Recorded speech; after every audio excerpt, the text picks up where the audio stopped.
Hi Anti-Society, welcome back to the Antisocial Planet. Today we are checking out some more Tower of God webtoon, and I was not ready for the sheer amount of like lore drop that was happening in the last couple of chapters, and I just really need to know what's going on, okay? I need to know what's going on with Bomb and Arlene Grace and all the stuff with the princesses, and I need this for me, okay?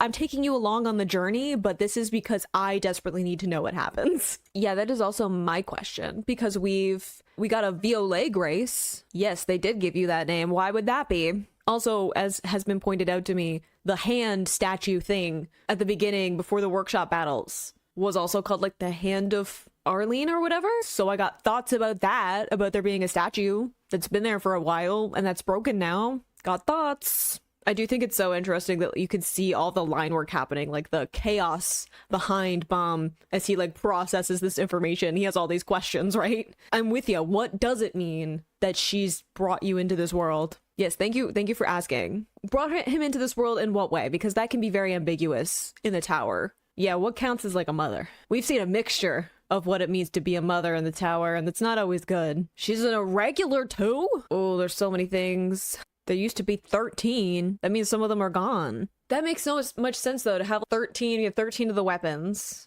So 13 families. Why would there be, like, a difference, right? Okay, so split up so that they would all have a piece. They could share the key, but also it would mean that no one was being favored over someone else, because the whole point is he wants a little bit of a, I don't know, there to be, like, it feels like it's all set up so that the families will fight with each other, right? Because if they're fighting each other, they're not fighting him. And they're not, like, you're not having like 12 families in this case all coming together, banding together against him. If they're all fighting and have these rivalries and all of that, then they're not going to be fighting Jihad, right? Like they're not going to be fighting the like king of this or the god of this tower, right? So that explains why we're getting people who have two, right? They're not supposed to have two because two of the weapons, because everyone is supposed to have one. Yeah, how do you trust someone she's gone insane, but is she actually insane or does she just know the truth? Oh, there's a pocket being hidden everything. Makes me suspicious because Bomb's got the weird pocket as well. Okay, so we know she's a real person. Brought him into the world how? Oh gosh, there's a love triangle. Now I'm invested. I love a good romance story, despite myself. V or 5? Because I'm just thinking, like, Bomb has the whole, like, 25th bomb or whatever, and numbers are already a thing, like Roman numeral. We're dealing with a lot of numbers, too, because you have the 13 weapons, the 13 families that became the 10 families. I'm just saying. Oh, also Violet. Sorry, clicked in my brain that also the V's there. Warlord. Why do those keep coming up? So is that perhaps our parents, then? The two of them? And they're, like, in opposition to Jihad, right? There's already that being like critical and not just like blind faith following him. And it would make sense if that ended up being like what Foog is, because if the person who's like in charge of Foog now, or some of the people who are part of that in opposition to Jihad, are also connected to V and Arlene, right? Like the already splitting into these two sides. Wow, all that power. And it can't buy you love. It's never. Is that why we have a whole thing about like people, like the princesses, like running away with people that they're in love with? Because that seems to be like one of the deadliest sins in the tower. It never works out well. Anytime someone's like, I wanted to run off with this person that I loved, I'm like, don't do it. It always ends badly. What did I just say? I was like, they formed an organization. So that's like the birth of Foog is like a whole thing. Yeah, I'm getting that from the blood spatter. That might have not gotten super well. Interesting to be like, for some reason the families like picked a side. I'm assuming probably because there's like connections to like the deal that Jihad made, right? Interesting to leave a little bit of mystery. It's like for all the lore drop, they're like, not everything. Oh my goodness, this is getting very intense. There's lots of drama here. Yeah, that was not him. I'm like, you're 25th, like that's gotta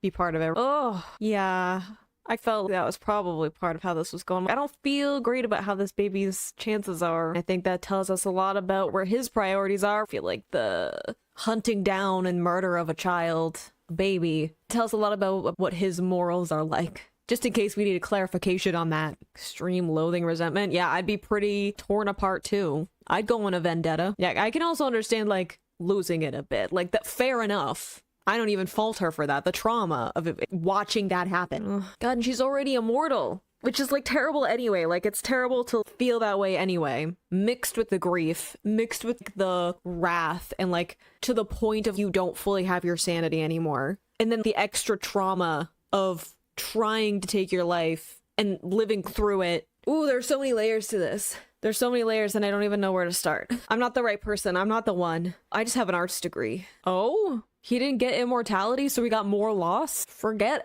how does she just forget the trauma of everything happening? No, I think she's gonna double down. I think this is how we get the whole feud going on. Yeah, I feel like keeping the body is also shows that the sanity is not entirely there, even if I can understand how we got pushed to this point. Find a way to get out of this place. You get like irregulars, people from outside of the tower. Outside is a little bit, you know, world building wise, but at the same time, again, going to something like the sanity of like, why would you believe that there was some way to bring up someone back to life, right? Already dealing with the topic of like immortality, which is like a whole thing to unpack, but then being able to bring someone back to life is another thing, right? We're dealing with like gods and all of that. So there's already a lot for me to wrap my head around. But I can understand like in the immense grief of that, of being like, there has to be some way to save my child. There has to be something I can do. And I can understand where that thought process comes from. Obviously, I've never experienced something like that traumatic, but I can understand when you lose someone in a way that is very sudden, that like your brain can't wrap around it. Like it takes so long for your brain to register that it's even possible that you've lost this person, because there's no way for you to comprehend that suddenly you would just not have someone you care about there anymore. And I can understand like desperately wanting to hold on to the hope that there has to be some way to undo this horrific, terrible thing that has happened. Oh, don't bring the stars into this. I don't need that in my life. I have too much trauma personally about that. See, this is just, it's giving, I don't know how to feel about this. Maybe this is just like my own stuff going through, because it's making me think of Fullmetal Alchemist. And I already had that with some of the like gates that were opening up to even get in to the tower. It was already giving me vibes. But like specifically the 2003, and I know that people have thoughts about that, whatever. When I watched it, that was the show that we had. Okay, that was the version we had. And it just makes me think of Azumi, and that didn't turn out well. Okay, when we give the bodies of our deceased children to god-like figures, it doesn't usually go well. You're not supposed to disrupt the cycle of like life and death, okay? That's a warning in every single story.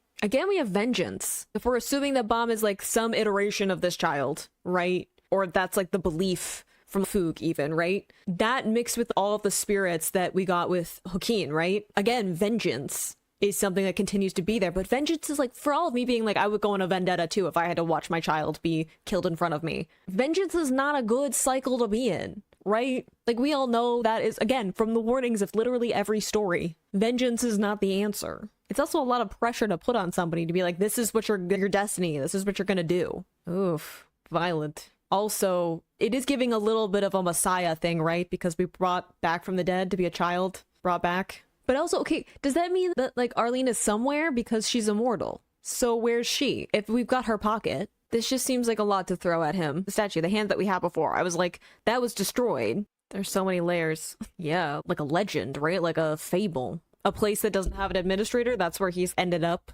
destined to be, and being like, oh, I feel at home here. Maybe part of that is because of not being associated directly with like the floor of death, but existing in a place that doesn't have the influence of like Jihad or administrator or something like that. Ugh, I don't want to see you. I'm going through so much right now, Rachel. Could you just not mess with me? Thank you. Oh, boo-hoo. You were slightly uncomfortable for a little while. Again, forever salty. I don't feel like I like these two existing in the same place. I need y'all to not necessarily fight right now. It feels like that's not how this is gonna go. Yeah, interesting to have two slayers existing in the same place that are like very unhinged. I wouldn't believe that either. Anytime someone's like, can we speak somewhere else? I'm like, why? Why do you need to separate me from the group? But I'm suspicious of everyone. I love how quickly he goes from, you are the worst person I've ever seen in my entire life, to, yeah, okay, whatever. Like, he just has no sense of self-preservation. It's just not there most of the time. Not because he doesn't want to survive, but because he is so confident in his own power that he's what possibly could happen. When you're so powerful and you see yourself as like this god, you don't think that anyone can hurt you. And it's worked out okay, honestly. Like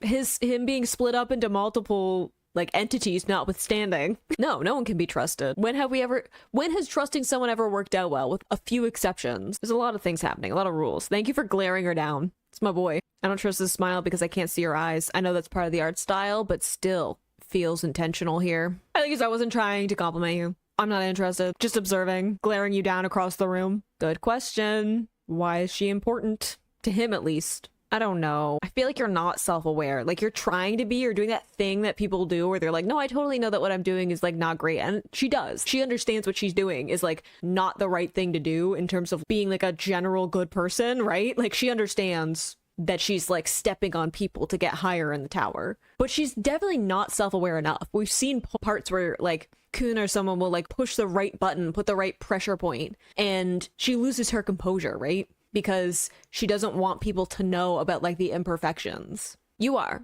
But I think we have different definitions of what that really means. I love how Wangnan is giving her not a single inch. He's just, I wasn't complimenting you. I'm not interested in you. In fact, I'm really just wondering why you're important at all. And I'm with him. See, but like, I can understand her saying, I didn't want Bam to know about this though. Like, I didn't want him to know that I was a bad person. And we can see that all the way back at the beginning of the first season of the webtoon, right? Of her being like, that's pretending her name is different and hiding her identity and like trying to be like, he pretend that he doesn't know I'm here, is because she knew that she was going to have to do not great things in order to keep progressing, and she didn't want him to know. And I can understand that because, like I was saying, she doesn't want people to know about the imperfections. And Bam is like the only person who is, you're important, like you're so much larger than life, right? Like he saw her as like this wonderful, perfect, like golden person, and she wanted to keep that because she wants so many people to see her like that. And instead that facade got shattered, right?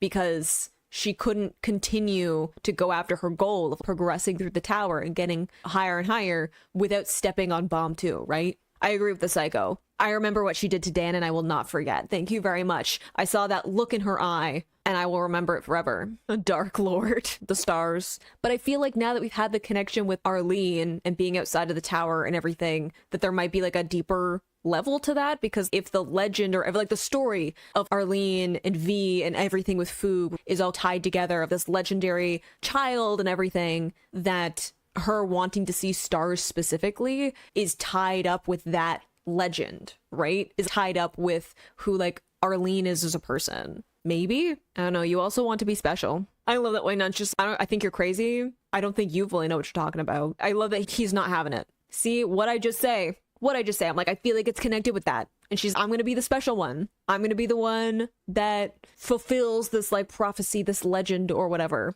See, that's who you really are, Rachel. And you cannot trick me for a second. Okay. That smile where I couldn't see your eyes. I don't trust you. Forever, Salty. I love how impatient he is. Just give me all the information. Cut to the chase. So is this going to be like Bam? Because technically he has all the souls. Like, there's a bunch there. And we have all of the people here on the floor of death don't have souls because they collect them. So I'm assuming there's probably something with that too, right? There's a lot of dealing with souls happening on the floor of death. So I feel like that's going to be part of how do we like revive White, which would be bad. I would like us not to do that because he started horrific, deadly wars between two nations for the giggles. Maybe we don't give him power. No, not the little ones. I love them so much. Spirit room. I was like, yeah, there's gonna be like a reservoir or something where the spirits go. I love these little creatures. I'm like pointing at my computer like you can see them. I love these little guys. Please don't hurt them. I love them so much. I want to keep one. Okay, I don't know if there is any Tower of God merch plushie, and can I have one? Do I have to make one?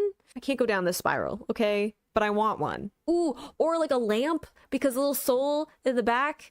Okay, no, focus. We must stay focused. Souls of Rankers also feels like that would be a lot of power to give him. I do love that he has a jaunty little crown. See, I don't like that either. I don't like that we're laughing. I don't like that all the line work is there. Also the way that he's like looming over Karaka in this panel. And again, all the line work and stuff of the instability, but a much different pattern than with Bam. Because with Bam, it's all the kind of scratchiness. It's almost like the ground falling out from underneath of him, right? Because it was all vertical lines. Had to think of it for a second. All the vertical lines, where this is almost like, it's not quite like hatchwork, but it's like this interwoven kind of pattern, right? Which I think is really interesting because it's one chaotic, it doesn't have a specific direction, which I think fits with Joaquin really well. But it's also like this weaving, right? This enclosing in on the scene of, like I said, like even having him looming over Karaka is like his interest is closing in on this one point because it's what he actually wants.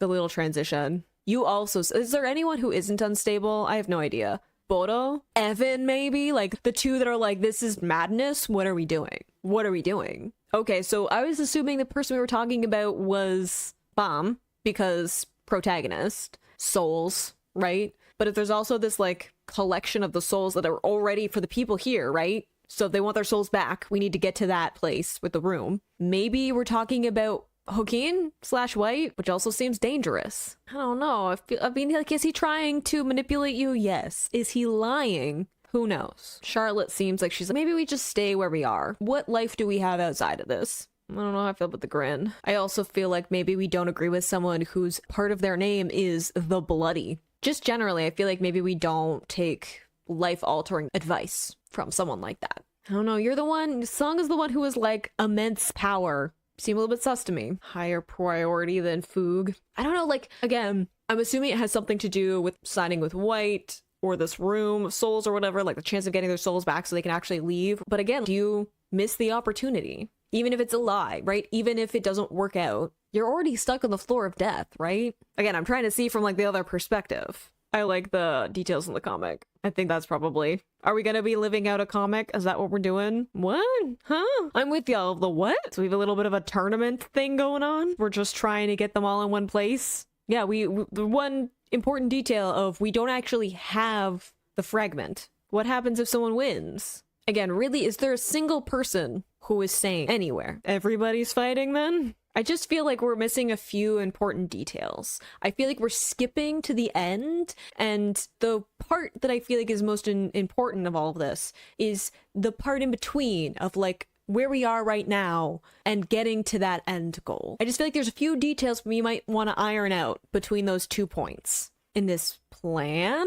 Also, we have Lydia agreeing to take out Joe, right? So like, it's gonna be a heck of a tournament style story. That's not disturbing. It's nice to see you're still around after just disappearing and going off on your own. I love the immediate, like, why did you just disappear? The turn away. Like, the way that she's just, I don't even have time for this. We need to focus. Thank you very much. I'm not sure either. There's so much happening. There's so many things swirling around in my head. He did feel like he belonged here. Oh, cool. So we were born here. As in, like, gave birth originally, and then... but not the rebirth of the being reanimated, and this is gonna make my head hurt for a little bit, okay? I'm gonna need a second to process all of it. This is me doing it in real time. I would say unusually obsessed. Yes, there was a statue involved. The fact that I'm gonna build an altar to myself here. Yes, there's also all of that. Are we gonna get some of that backstory? I like the cut of your coat. That's not the point. There's so much. There's so much, and I just need a second. Are we getting more backstory?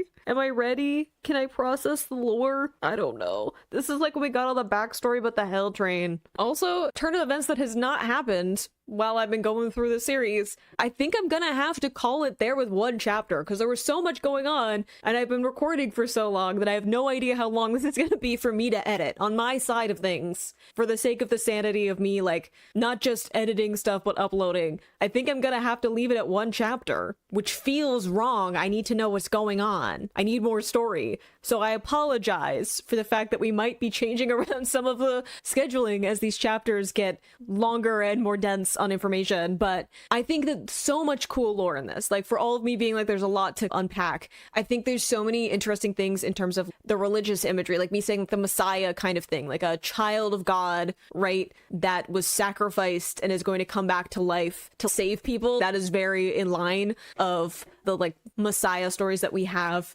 actually here in our world, our real world. So I think that's really interesting, even having the floor of death be this place where Bum was born, I'm assuming like the first time, which is why she liked it there so much. Arlene, I gotta be careful with all these names and stuff, before becoming the floor of death with the administrator being killed. I think that that's really interesting too, to have this place that is associated with like death and like immortality, but also these like soulless lost beings, right? Especially with this child that was killed and then brought back to life in some way, all these like messengers of God. I also think that's really interesting because you, again, going into some of the religious imagery, you have different messengers of the angels, right? So Gabriel is like the main messenger, right? And Then you have like, Michael, who shows up with the flaming sword, which is part of, if you believe in like revelations and all of that, right? Like we're getting into some of the weeds of all of the kind of religious imagery and stuff. But I'm just saying that it's interesting to see some of the parallels in what is happening in the story and how that's all coming together. Even like building shrines and having like statues that were built and destroyed, but there's still like remnants of that, and like the stories that we tell people, and even associating with like stars in the sky and everything, right? Like we think of the heavens is like above, right? I think it's all really interesting kind of imagery being woven together in this storytelling, and how that all comes together with the way that people look at Bam and like the legend of him, right? And the beliefs that form around that, right? Why members of Foog seem to have such a strong belief, or almost like fanaticism, some of them. As we saw at the going into like the workshop battles, some of the members of Foog have this really intense emotional belief to who like Bam Violet is, right? So I think that is all really starting to come together with this, all of these details coming in of what even is the like belief or stories or doctrine with Foog, right? We haven't spent a lot of time with them to really know what is the culture around that group, right? We just know some of the, we've only experienced it from like the outside, right? Of like Bam Violet being someone who is trying to be outside of that group, as opposed to what it is like to actually be like incorporated into it, and what the like ideologies are and stuff like that. So many things, and I feel like I'm gonna have to take a second to pull it all apart as I just let it stew in my brain for a little bit. But I hope you enjoyed reading that along with me. You can click this place to go into my previous reactions, or you can subscribe to me next time I post a Tower of God reaction. I will see you in the next video. Bye.